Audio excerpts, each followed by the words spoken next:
देशलाई हाँक्न सक्ने यस्ता व्यक्तित्वहरूको लागि छलफल गरौँ, यहाँको ओपिनियन लियौँ, यहाँको सोचाइ के छ त, कि हामी यसरी नै उहाँहरूलाई लाइसेन्स दिइरहने कि अब एउटा नयाँ शक्तिको हिसाबले हामी उदय हुने, तपाईहरू जस्तो राम्रा राम्रा मान्छेहरू एकत्रित भएर यसरी नराम्रो काम गर्ने मान्छेहरूलाई विस्थापित गर्ने कि नगर्ने, हामीमा त्यो अब क्ल्यारिटी आउने बेला भयो, हामीमा त्यो कन्फिडेन्स आउने बेला भयो, हामीमा त्यो चाहिँ कमिटमेन्ट गर्नुपर्ने हामीले बेला आएको छ। नत्र हामीलाई पछिको जेनेरेसनले तपाईँ हामीलाई धिक्कार्नेछौँ, मेरो बुवाले, मेरो आमाले, मेरो बाजेले के हेरिरहनु भएको थियो। अहिले विश्वमा जाउँ, अहिले चाहिँ करप्सन पर्सेप्सन इन्डेक्सको रिपोर्ट हेरौँ, हामी जम्मा 33 मार्कमा छौँ, हामी फेल छौँ। हाम्रो स्थिति भोलि सोमालिया अफगानिस्तानको अवस्थामा हामी पुग्ने अवस्थामा हामी पुगिसक्यौँ। यसरी नै जाने हो भने अझ हाम्रो पासपोर्टको अवस्था हेर्ने हो भने तलबाट 7औं पोजिसनमा हाम्रो पासपोर्ट छ। शक्तिशाली पासपोर्ट, कुन राष्ट्रको पासपोर्ट शक्तिशाली छ, कुन त्यो पासपोर्ट शक्तिशाली भनेको त्यो राष्ट्र शक्तिशाली हो। हामी तलबाट नम्बर 7 मा छौँ। कस्तो दुर्भाग्य, यसको दोष तपाईँ हामीलाई नै हुन्छ। अब तपाईँ हामीले पनि सजग हुनु पर्यो, विवेकी भएर हामी अगाडि बढ्नु पर्यो, सङ्गठित भएर अगाडि बढ्नु पर्यो। यहाँ त कस्तो नि अपराधी तस्करीहरू, बेमान भ्रष्टाचारीहरू सङ्गठित छन्, उनीहरूको आफ्नो नेक्सस छ, सिन्डिकेट छ। हजुर हामी राम्रो हुनुपर्छ, राष्ट्रमा यो देशमा न्याय हुनुपर्छ, सामाजिक न्याय हुनुपर्छ, आर्थिक न्याय हुनुपर्छ, कानुनी राज्य स्थापित हुनुपर्छ, दण्डहीनताको अन्त्य हुनुपर्छ, भ्रष्टाचारको अन्त्य हुनुपर्छ भन्ने हामी सङ्गठित छैनौँ। अब हामी सङ्गठित हुनु पर्यो। देश 77 जिल्लाका मान्छेहरू, राम्रा मान्छे पनि अब सङ्गठित भएर अगाडि बढेर उहाँहरूसँग शान्तिपूर्वक रूपमा उहाँहरूलाई च्यालेन्ज गर्न सक्ने अवस्थामा स्थितिमा हामी पुग्नु पर्यो र उहाँहरूलाई विस्थापित गर्नुपर्छ।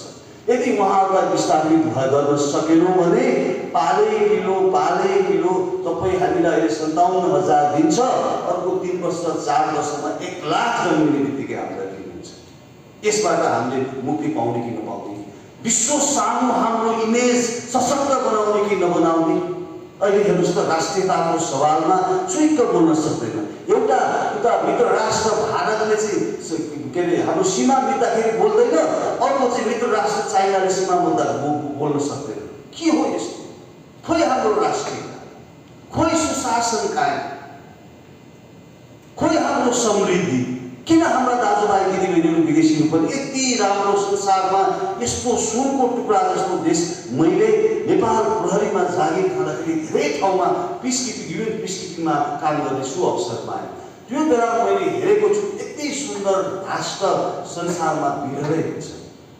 तर के हो, तपाईँ हामीले अलिक सतर्क सजग चनाखो नहुँदाखेरि त्यस्तै बेमानहरूलाई पालैपिलो हामीले जिम्मा लगायौँ। अब हामी सोचौँ, अब हामी छातीमा हात राखेर सोच्छौँ, यो राष्ट्रको समृद्धिको लागि, यो राष्ट्रको सुशासन कायम गर्नुको लागि, यो राष्ट्रियता जोगाउनुको लागि हामी कसरी अगाडि बढ्ने कुराहरूमा हामी सोच्ने बेला आइसकेको छ। आदरणीय दाजुभाइ दिदीबहिनीहरू, अब हामी सोचौँ, हामी तपाईँहरूको ओपिनियनहरू एकदम खुलेर के गर्दा चाहिँ राम्रो हुन्छ, हामीले के गर्ने त अब भने यहाँले खुलेर आफ्ना कुराहरू राखिदिनुहोस्। यहाँको कुरा अघि हामी मकवानपुरमा त्यहाँका आदरणीय दाजुभाइ दिदीबहिनीहरूसँग छलफल गऱ्यौँ। उहाँहरूको कुरा भोलि हामी पोखरा जान्छौँ, देश दौडामा छौँ, सबै ठाउँमा हामी जान्छौँ र सबैको ओपिनियन लिन्छौँ, लिएर एउटा यो राष्ट्रलाई समृद्ध गर्न, यो राष्ट्रमा सुशासन कायम गर्न, यो राष्ट्रको समृद्धिको लागि अब के गर्ने भनेर एउटा हाम्रो मूल एउटा कन्स्टिट्युसन, एउटा आइडियोलोजी, एउटा विचार हामी त तयार गर्छौँ र त्यो विचार अनुसार हामी काम गर्छौँ। यहाँ मान्छे तपाईँ हामीलाई धेरैले ढाँट्नसम्म ढाँटे, हामी त्यसको पछि लाग्यौँ। अब पछि नलाग्नु। यी बेमानहरूले जुन ढाँटेका छन्, उनीहरूले चाहिँ विकृति विसङ्गति निम्ताएका छन्, भागभण्डा गरेका छन्, आफ्ना नातावाद कृपावादमा लागेका छन्, उहाँहरूबाट हामी ढाँट्यौँ। उहाँहरू विदेशीबाट सञ्चालित भएका कतिपय भन्ने हामीले पत्रिकाहरूबाट हामीले बुझ्न सुन्न आएका छौँ। अब हामी नठाट्यौँ, हामी यो राष्ट्रलाई, हामी यो देशको एउटा नागरिक, असल नागरिक, सक्षम नागरिक, जागरुक नागरिकको हिसाबले एकजुट भएर अगाडि बढौँ। त्यसको लागि के चाहिँ कस्तो विचारका साथ यो नेपाल सुशासन अभियान अगाडि बढ्नुपर्छ, कसरी हामी एकबद्ध भएर अगाडि बढ्न सक्छौँ, तपाईँहरूको राय सुझाव सल्लाह हामीले आशा गरेका छौँ र त्यही अनुसार जे भन्छौँ त्यो गर्छौँ।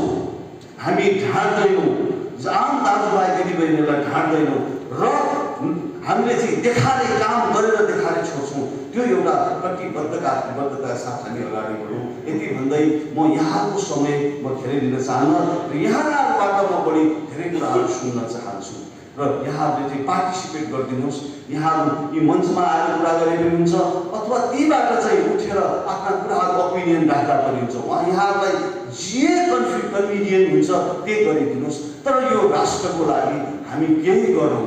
के अपराधीहरूको क्रीडास्थल हुन सक्छ, यो राष्ट्रको अस्तित्व चाहिँ जोगाउन हामी सक्दैनौँ। तपाईँ यहाँका सन्ततिहरूलाई हामीले यहाँ रिटेन गरेर राख्न सक्दैनौँ। यही स्थिति भयो भने मैले देखेको छु, नेपाल प्रहरीमा जागिरखाना देखेको छु, मान्छेका चाहिँ वृद्ध आमा बुबाका छोराछोरीहरू विदेशमा छन्, यहाँ उहाँलाई हेरचाह गर्ने न राज्यले हेरचाह गर्न सकेको छ न आफ्नो इष्टमित्रले हेरचाह गर्न सकेको छ। चितवन जिल्लामा म त 14 महिना बसेको मैले देखेको छु, यहाँ प्रत्येक घरका दाजुभाइ दिदीबहिनीहरू विदेशमा हुनुहुन्छ।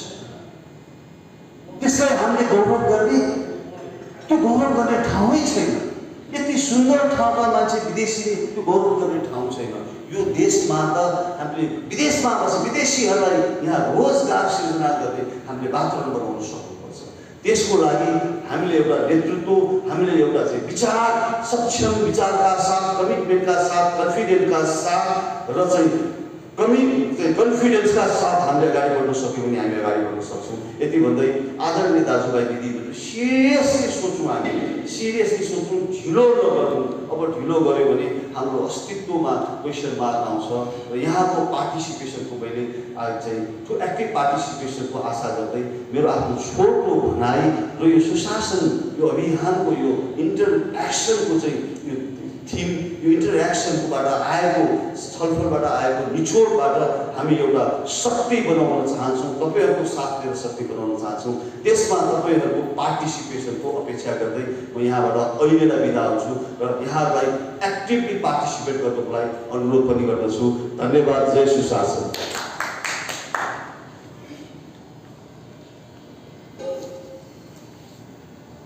धन्यवाद संयोजकज्यू। हामीले यो छलफलका लागि प्रस्तावित नेपाल सुशासन अभियानको अपिल यहाँहरूलाई दिएका छौँ। यो यहाँहरू पाउनु भएको छैन भने हामी फेरि उपलब्ध गराउँछौँ। यो यहाँले घरमा गएर अध्ययन गरिदिनु होला र सम्भव रहेसम्म आज हामी केही नगरपालिकामा तर्क समिति बनाउँछौँ। सम्भव भएन भने फेरि हामी अर्को पटक बनाउँछौँ र यहाँ भएका कुराहरू ठ्याक्कै यो गतिशील खालको अपिल हो। यसलाई के संशोधन गर्दा राम्रो हुन्छ, के कुराहरू थप गर्दा राम्रो हुन्छ, यो ठ्याक्कै यही हो भन्ने कुराहरू होइन। तपाईँहरू सबैका कुराहरू लिइसकेपछि संयोजकले पनि भन्नुभएको छ, त्यसपछि एउटा हामीले बनाउँछौँ।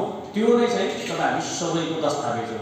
यो खास यो हाम्रो सबैको अपनत्वका लागि, छलफलका लागि हामी आएका हौँ। यही बोकेर आएको, यो लान्न आएको होइन। हामी तपाईँहरूले दिएको कुरा बोकेर हामी हिँड्ने हो। यहाँलाई जानकारी गर्न चाहन्छु र आफ्ना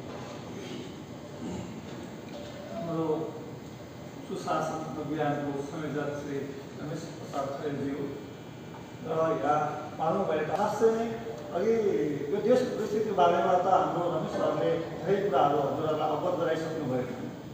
अब उहाँले भन्नुभयो अब हाम्रो सल्लाह सुझाव, हाम्रो विचारहरूलाई लिएर कसरी अगाडि बढ्ने भन्ने उहाँको सोच छ। अब हामीले पनि यो देशले के मागिराखेको छ त, अहिलेसम्म 2007 सालदेखि अहिलेसम्म 78 सालसम्म पनि धेरै कुराहरू परिवर्तन भएर आयो, धेरै कुराहरू परिवर्तन भयो। तर नेताहरू चाहिँ उनीहरूको नेताहरू परिवर्तन भए तर हाम्रो जनजीविका शैलीमा चाहिँ केही पनि परिवर्तन आएन। खालि नेताहरू र नेताहरूको आसेपासे उहाँहरूको रिलेसनको मात्रै परिवर्तन भयो। हामी जहाँको त्यहीँ रह्यौँ र हाम्रो देशले के खोजिरहेको छ भने अहिले एउटा सक्षम लिडर यो देशमा, जसले चाहिँ यो देशको लागि चाहिँ आफ्नो अहिलेसम्मको पनि अब कसलाई विश्वास गर्ने त हामीले त अब विश्वास त धेरैलाई गऱ्यौँ। धेरै ठाउँमा हामी पुग्यौँ, तर हामीले खै सबैले के गर्यो भन्ने कुरा त हामी अहिले थाहा पाएनौँ। अब त प्रत्येक नेपालीलाई थाहा हो कि नेताहरू कस्तो हुँदो रहेछ भनेर। भन्दा त एक किसिमले नेता बन्न हामीलाई पनि धेरै नै लाज लाग्ने भइसक्यो। तर पनि मजबुरी हो, देशको परिस्थिति यस्तो बिग्रेको हुनाले हामी बाध्यतावश हामी जान पर्ने हो। त्यस कारणले यो देशले मागिरहेको थियो एउटा एकदम सक्षम लिडर, जसले चाहिँ अहिले 28-29 वर्ष प्रहरीमा सेवा गरेर उहाँलाई 2.5 करोड नेपाली नचिन्ने भने कोही पनि छैन। उहाँको अहिलेसम्म के गर्नुभयो भने प्रत्येक नेपालीलाई थाहा छ। अब हामीले एकजना हाम्रो अभिभावक राम्रो गौरव पायौँ भने, हामीले हातमा हात मिलायौँ भने भोलि हामीले देशलाई परिवर्तन गर्न सक्छौँ भन्ने चाहिँ मैले चाहिँ विश्वास लिएको छु र हामीले केही परिवर्तन गरेर यो देशलाई अगाडि बढाउन सक्छौँ भन्ने मैले धेरै आशा लिएको छु। मैले धेरै बोल्न पनि सरले बताइसक्नुभयो। देशको परिस्थितिहरू सबैलाई थाहा छ।